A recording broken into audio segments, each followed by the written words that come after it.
Well, welcome back to Daily Flash. I'm Mitch English. Our next guest, Mark Congdon, has a new book out. It's titled The Ideal Life, 7 Steps to Harness Your Stress, Discover Your Purpose, and Achieve Your Goals. Now, that sounds like the ideal life, right? The book's goal is actually to reveal the truth about human happiness.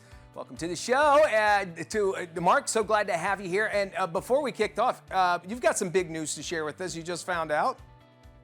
That's right. Yeah, just about 30 minutes ago, we found out that our new book, The Ideal Life, was an Amazon #1 bestseller. So we're very excited. Hey, The impact that we're making early on. Thank you very much. That's got to be a great feeling, and which is actually it's probably because, you know, if you want this great life and great things happen, you got to kind of work on yourself and work through things. You actually ask your readers in your book actually to really confront the age-old lie. I'll be happy if I can just get what I want. If I can become a bestseller, I'll be happy, right? Or whatever that is in life. How is that a falsehood?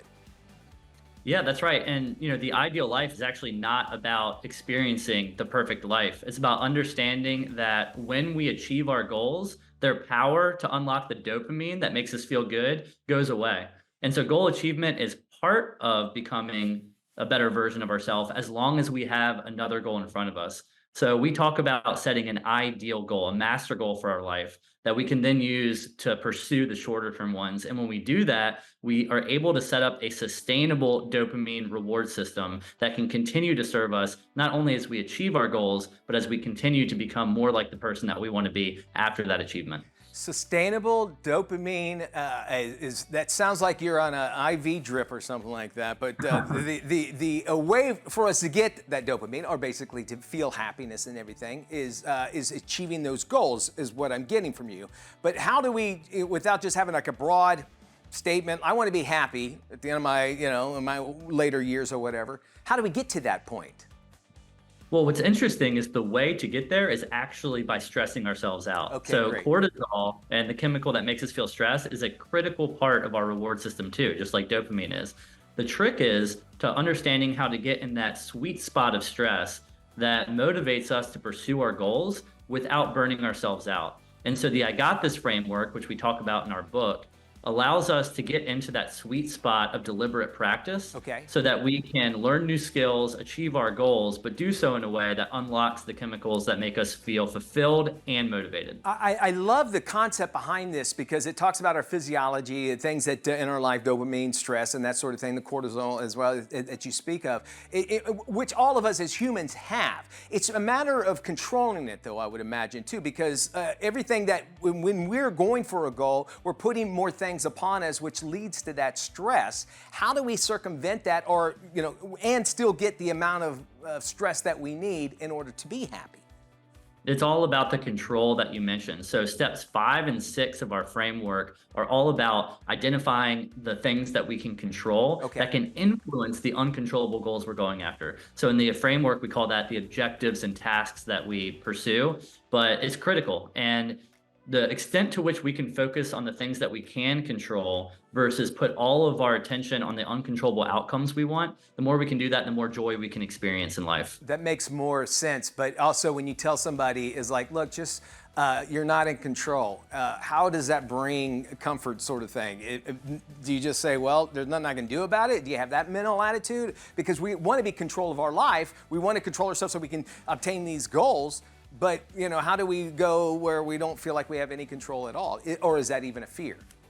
It's all about baby steps. So one challenge that people face when they are pursuing their goals or trying to deal with their mental health in general is to try to take it all on at once. Okay. And the trick is to not put too much pressure on yourself. So there's always something that we can control. Like we can think about our breathing and we can control Okay.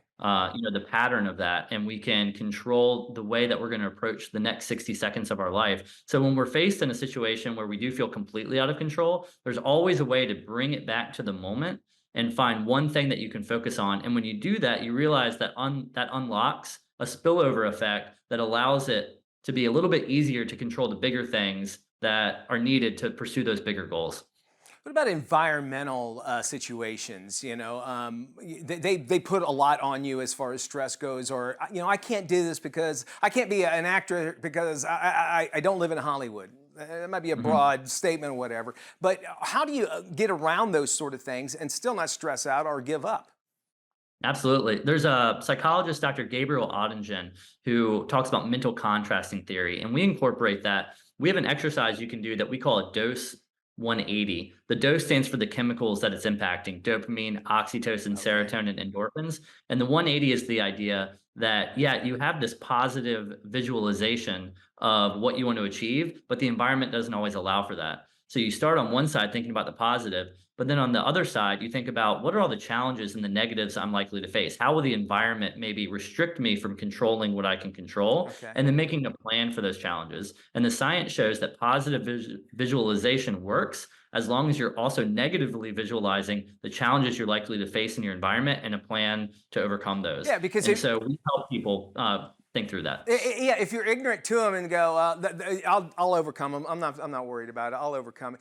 Then it's going to come back and rear its head, and then you've not prepared yourself for it, which brings that stress and maybe the wrong kind of stress. I love what you're saying. I mean, it makes complete sense to be able to start personally where you're at and thinking about those chemicals in your body to make you feel depressed or why you're not going forward in your goals. The book is called. Oh, excuse me. The best-selling book is called, you can check it out, The Ideal Life. You can check out theideallife.com. There you'll get these ideas and more, and you lay them out pretty easily. Is that correct, Mark? Yeah, it's again, you don't need to overthink it. It's a step-by-step system that really helps unlock the way that you can have a mindset to the other things in your life. And so, yeah, I'm really grateful for the impact that this book is already having, and I hope it helps anybody who takes a look. Well, it sounds like it's helping a lot. Congratulations on your new status.